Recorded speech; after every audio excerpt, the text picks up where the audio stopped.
Welcome to today's episode of the Life Coaching Toolbox, brought to you by Transformation Academy. Whether you're a seasoned coach or just getting started, we're thrilled to have you here joining nearly 1 million students from around the globe who are honing their skills with us. Now, before we dive into the heart of today's topic, let me share a little secret that I learned the hard way. You see, most coaching sessions don't stall because you ask the wrong question. They stall because the nervous system in the room didn't feel safe enough to answer it. You might have the perfect framework, the perfect intake form, and even the perfect pause after a great question, and still nothing, just a shrug, a polite smile, or the classic, I don't know. Friends, that's not a logic problem. That's an emotional intelligence moment. Think of emotional intelligence like upgrading your coaching Wi-Fi. Suddenly, you're picking up all the signals you were missing. The tight jaw when your client says, "It's fine." The subtle energy drop after they talk about their boss, or the way your own shoulders tense up right before you rush to fill the silence. These aren't random quirks, they're data. And when you know how to read that data and regulate your own responses, you go from asking decent questions to facilitating real breakthroughs. If you've ever felt like you were pushing a client uphill with a wheelbarrow full of great advice, today's episode is going to feel like switching to a motorized cart. We're diving into emotional intelligence in a way that's practical, coach-friendly, and immediately usable. We'll explore what emotional intelligence really means in a coaching context, how to build self-awareness that actually helps your sessions, use empathy effectively, and keep your own nervous system steady to lead the room with confidence. This isn't about therapy dressed up in coach speak. This is about tuning your presence, your questions, and your timing so your client's brain can do what it does best: connect dots, spot options, and choose change. If you've ever wished for a switch you could flip that turns resistance into readiness, you're in the right place. Let's dig into the emotional layer beneath the words, because that's where momentum lives. Let's shift gears into the human engine behind great coaching, emotional intelligence. Tools and packages are fantastic, but without EI, they're just shiny objects. With EI, they become accelerators, ready to explore what emotional intelligence actually is and why it matters so much in our coaching sessions. Let's get started.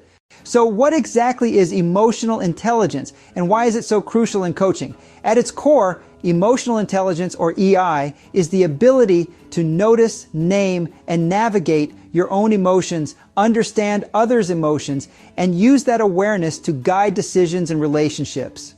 It's like having an internal compass that helps you navigate the complex emotional landscapes of your clients and yourself. Now, why does this matter? Because emotions drive attention, memory, and behavior. If you can't work with emotion, you're essentially coaching with one hand tied behind your back.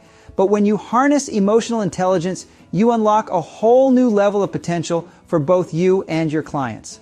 Let's talk about the 5 EI muscles that are particularly important in coaching and how they show up in practice. First up is self-awareness. For coaches, this means noticing when you're speeding up, trying to rescue, or judging a client. For clients, it might be recognizing patterns like I say yes when I'm anxious, or I shut down when challenged. A simple micro skill here is name it to tame it. For example, you might say, "I'm feeling pressured to fix this. Let me slow us down." This acknowledges the emotion and gives you a moment to pause and recalibrate. Next is self-management. This is all about pausing, breathing, and choosing curiosity over advice giving. For clients, it could involve creating an if-then plan for triggers. For instance, if I get a critical slack from my boss, then I wait 10 minutes and draft a calm response. A useful micro skill here is the 20-second reset. Inhale for 4 seconds, hold for 2, exhale for 6, then decide your next move. The third muscle is social awareness, often referred to as empathy. As a coach, this means reading tone, pace, and silence, and asking questions before jumping to conclusions. And for clients, it's about perspective taking, asking themselves what might be true for them that makes their behavior make sense. A useful micro skill here is elastic empathy, asking yourself on their best day, what story could explain this? The fourth muscle is relationship management. This involves repairing ruptures, giving clean feedback, and reinforcing boundaries with warmth. For clients, it's about holding hard conversations without blame or avoidance. A practical micro skill is SBI feedback. In yesterday's meeting situation, when you cut off Jamie twice behavior, the team went quiet. Impact. What was happening for you? Finally, we have intrinsic motivation. For coaches, this means connecting sessions to the client's values, not just outcomes. For clients, it involves aligning actions with what feels meaningful so that consistency sticks. A great micro skill here is the values bridge. Doing this isn't about being perfect. It's about your value of stewardship. Now, let's weave these elements into a simple in-session flow. Regulate, relate, reason. First, regulate. Help the nervous system downshift with breath, posture, and pace. You might say, let's take 2 slow breaths. Then relate. Reflect what you're sensing without mind reading. I'm hearing urgency and a bit of dread. Close. Finally, reason. Once calm, coach the plan. Given that, what's the smallest useful next step? These tools and techniques are designed to build emotional intelligence with your clients in a way that's practical and effective. But remember, it's not just about the tools, it's about how you use them to foster a deeper connection and understanding within your sessions. Let's explore some practical tools you can use to build EI with your clients. All right, let's dive into some practical tools that can help you build emotional intelligence with your clients. These tools are designed to bring more awareness and clarity into your coaching sessions, making emotional insights not only more accessible, but actionable. First up is the emotion wheel or list. This tool expands your client's emotional vocabulary beyond the catch-all term stressed. Encourage specificity by helping them distinguish between feeling annoyed, disappointed, or anxious. This specificity can lead to powerful insights and more tailored approaches to handling their emotions. Next, consider using triggers maps. This involves identifying 3 common triggers, noting body signals associated with these triggers, and creating an if-then plan. For example, when my chest tightens and I rush, I ask one clarifying question before replying. This helps clients pause and consider their responses more deliberately. Another great tool is the empathy map. This is particularly useful in conflict and stakeholder coaching. It involves considering the client's context, pressures, incentives, and fears. By understanding these elements, both you and your client can better navigate interpersonal dynamics and find common ground. The reappraisal script is another fantastic tool, encouraging clients to ask, what else could this mean? This shift from seeing something as a threat to viewing it as a challenge can open up new perspectives and possibilities. Then there's the where's 3 check-in. Ask your client for 3 words to describe how they feel, 3 needs they have, and 3 actions they can take. This exercise helps clients articulate their current state and make a plan to move forward. Role play with rewind is another effective practice. Have your client practice a conversation, pause to notice emotions, and then rewind and try again. This can be particularly helpful for preparing for difficult conversations or situations where they typically feel overwhelmed. Now, let's look at some real-world mini cases to see how these tools can be put into practice. Consider the interrupter leader. This is someone who frequently jumps in during meetings, and as a result, the team disengages. By working on body cue awareness, recognizing that leaning forward signals a risk of interrupting, they can practice breathing and counting to 2 before responding. Invite dissent by saying, Jamie, finish your thought. This results in fewer interruptions, richer input, and a team that feels heard. Then there's the people pleaser project manager who often says yes to everything, leading to burnout and missed priorities. Through emotion labeling, like recognizing a fear of disappointing others and using an if-then boundary script, they can better manage their commitments. They might say, I want to help, given X and Y, I can start this next Tuesday, or we can ship A later, which is more important. This reduces knee-jerk yeses and aligns workload with reality. Finally, we have the anxious founder, before board meetings. This person spirals into perfectionism with last-minute deck overhauls. By pre-committing to a good enough definition and limiting reviews to 2 cycles, they can maintain focus and calm. Reappraising the board's role as partners, not prosecutors, also helps shift their mindset. They might decide, if I'm tweaking slides after 9 p.m., I stop and write the narrative instead. These scenarios illustrate how emotional intelligence can transform typical challenges into opportunities for growth and stronger relationships. Now, let's explore some coach-side EI hygiene practices to keep your sessions running smoothly. Let's talk about some practical steps you can take as a coach to maintain your own emotional intelligence hygiene. These practices are essential for ensuring you're in the best position to support your clients effectively. Before each session, take a moment for a 60-second centering exercise. This can be as simple as taking a slow breath, setting a clear intention for the session, and skimming your notes for emotional threads, not just tasks. This helps you enter the session grounded and focused, ready to pick up on your client's emotional cues.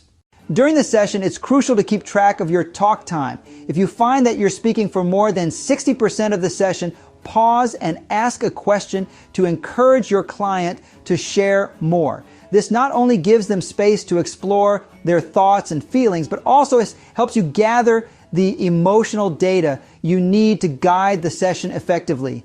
This simple practice of reflection can provide valuable insights and help you continuously refine your approach. After the session, take a moment for a quick 2-line debrief. Reflect on what emotion was most present during the session, what unlocked movement or breakthroughs, and what you might try next time. In addition to these practices, here are some high signal prompts you can use in your session starting tomorrow. What emotion is here right now, and where do you feel it? If that feeling could make a request, what would it ask for? What might they be afraid of losing? On a scale of 1 to 10, how intense is this? What could bring it down by 1 point? What's the story you're telling yourself? What's an alternative story that could also be true? Now let's discuss some common pitfalls you might encounter and how to avoid them. One is over-empathizing to the point of rescuing your client. Remember to reflect and resource, but don't remove all discomfort. Growth often requires a bit of friction. Another pitfall is mind reading. Trade assumptions for consent by saying, I'm noticing X. Is that your experience? This helps ensure you're accurately understanding your client's perspective. Skipping regulation is another common mistake. Attempting to solve problems while emotions are running high can lead to brittle plans. Make sure to downshift before diving into problem solving. Cultural misreads can also be a challenge. Always ask how emotions are expressed in your client's cultural context and calibrate your approach accordingly. Finally, be mindful of the therapy line. If you encounter trauma processing, major depressive symptoms, or safety concerns, it's important to refer your client to a qualified therapist. Keep a referral list handy for these situations. For remote coaching, especially over platforms like Zoom, pay attention to micro pauses, sighs, speed ups, and filler words. Watch for changes in body language like shoulder movement or gaze shifts. Don't hesitate to ask permission to slow down by saying, okay, to take 20 seconds to breathe. If the camera's off, narrate your process and invite bodily check-ins. Like, notice your shoulders right now. Now, you might be wondering how to measure progress in emotional intelligence without making it feel like a chore. Let's explore some ways to do just that. Measuring progress in emotional intelligence can feel a bit abstract, but there are practical ways to track development without turning it into a rigid checklist. The goal is to create a framework that provides insight and motivation, not pressure. 1. Encourage your clients to keep a journal where they note emotional insights and breakthroughs. They can jot down situations that triggered strong emotions, how they managed them, and what they learned. Over time, reviewing these entries can reveal patterns and progress. 1. So incorporate brief emotional intelligence check-ins into your sessions. Ask your client to rate their self-awareness or empathy on a scale of 1 to 10 and explore any changes over time. Questions like how often did you notice and name your emotions this week, Or what was a moment when you practiced empathy can be illuminating. 1. Feedback loops. Encourage clients to seek feedback from trusted colleagues or friends on their emotional interactions. Questions like, did I seem more present in our conversation? Or was I able to listen without interrupting? Can provide external perspectives on their growth. 1. Recognize and celebrate progress no matter how small. Did your client pause before reacting to a trigger? Did they express their needs in a difficult conversation? Acknowledging these victories reinforces positive change. 1. Behavioral goals. Set specific, achievable goals related to emotional intelligence. For example, a goal might be to practice active listening in 1 meeting per week, or to use an empathy map before a challenging conversation. 1. Reflective questions. At the end of each session, ask reflective questions such as, what emotional skill are you proud of using this week? Or what felt different in your interactions? These questions can help clients internalize their growth. 1. Periodically conduct a more formal review of progress. Reflect on where your client started in terms of emotional intelligence and where they are now. Discuss any shifts in their ability to manage emotions, communicate effectively, and understand others. Remember, the key is to integrate these measurements naturally into your coaching process. They should enhance the coaching experience and help clients recognize their growth without adding undue pressure. Emotional intelligence is a journey, not a destination, and every step forward is a success. As we wrap up this exploration of emotional intelligence in coaching, remember that developing these skills is an ongoing process for both you and your clients. By cultivating self-awareness, empathy, and emotional regulation, you can create a coaching environment that fosters genuine connection and meaningful transformation. Keep experimenting with these tools and techniques, and you'll see the incredible impact they can have on your coaching practice. As we bring this deep dive into emotional intelligence and coaching to a close, let's recap some of the key takeaways and reflect on how you can continue to integrate these insights into your practice. And reflect on how you can continue to integrate these insights into your practice. 1. Embrace emotional intelligence as a core skill. Recognize that emotional intelligence is not just an add-on, but a foundational element of effective coaching. By honing your EI skills, you can enhance your ability to connect with clients, understand their needs, and facilitate meaningful change. 1. Practice self-awareness and self-regulation.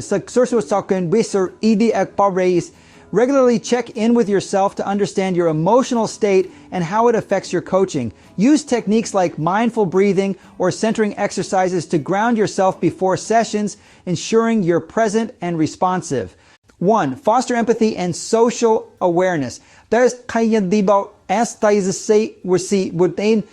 is cultivate a deep understanding of your client's emotional landscapes. Listen actively, ask open-ended questions, and validate their experiences. Use tools like empathy maps to gain insights into their perspectives and challenges. 1. Enhance relationship management. Focus on building strong, trust-based relationships with your clients. Use clear communication, provide constructive feedback, and navigate conflicts with sensitivity and respect. 1. Encourage intrinsic motivation. Help clients connect their goals to their core values and intrinsic motivations. This alignment fosters sustained commitment and resilience in the face of challenges. 1. Integrate practical tools and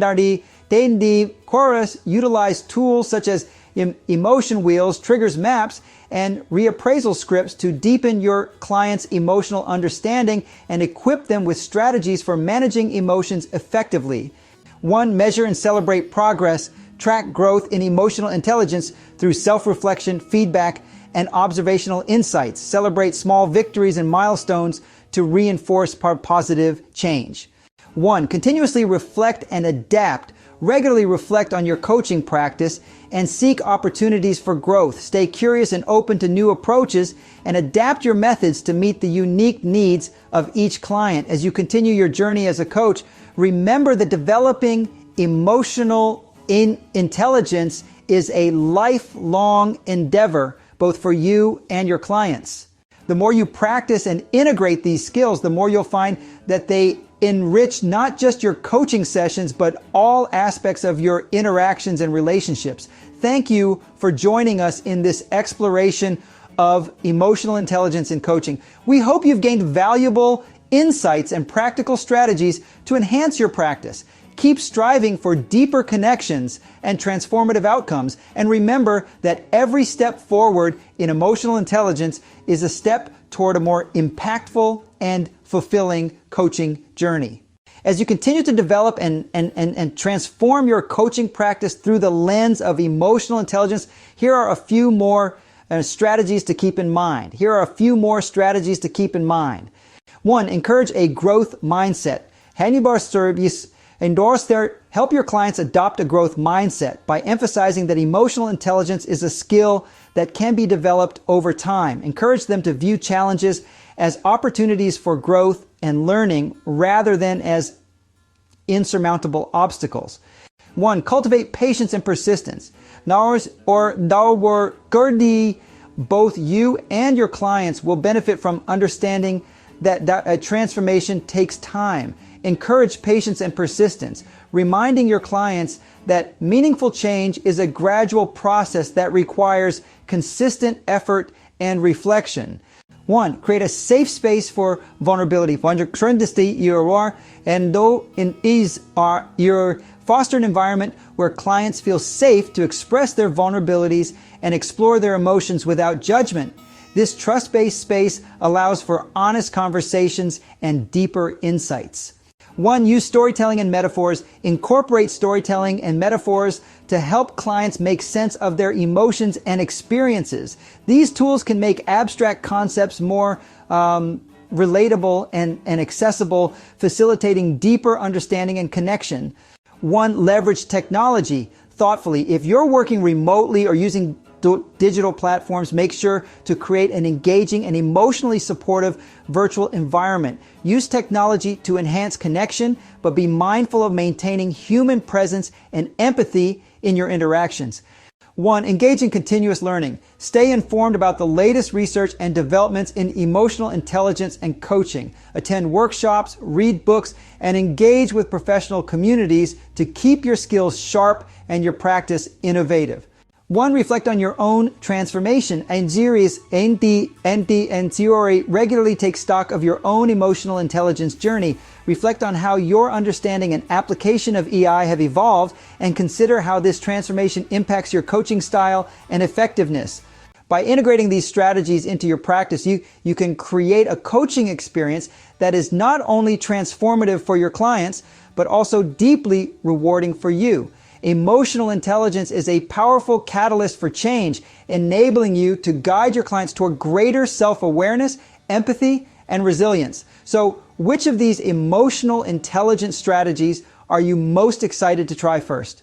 I'd love to hear from you in the comments below. Share your thoughts, experiences, or questions about integrating emotional intelligence into your coaching practice. If you found this video helpful, please give it a thumbs up and subscribe to our channel for more practical coaching insights and tools. Don't forget to ring that notification bell so you never miss our latest content.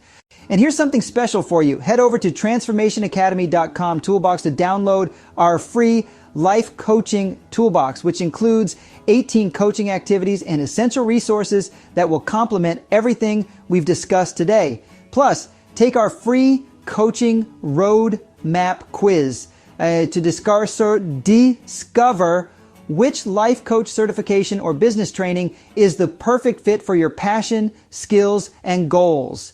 We've helped nearly 1 million coaches around the world find their path, and we'd love to help you find yours too. Remember, every step you take in developing your emotional intelligence is a step toward becoming a more effective, empathetic, and impactful coach. Thank you for being a part of this journey into the heart of emotional intelligence in coaching. We hope you're inspired to continue exploring, practicing, and growing, both as a coach and as a lifelong learner. Here's to the transformative power of emotional intelligence and the impact it can have on the world. Keep shining your light and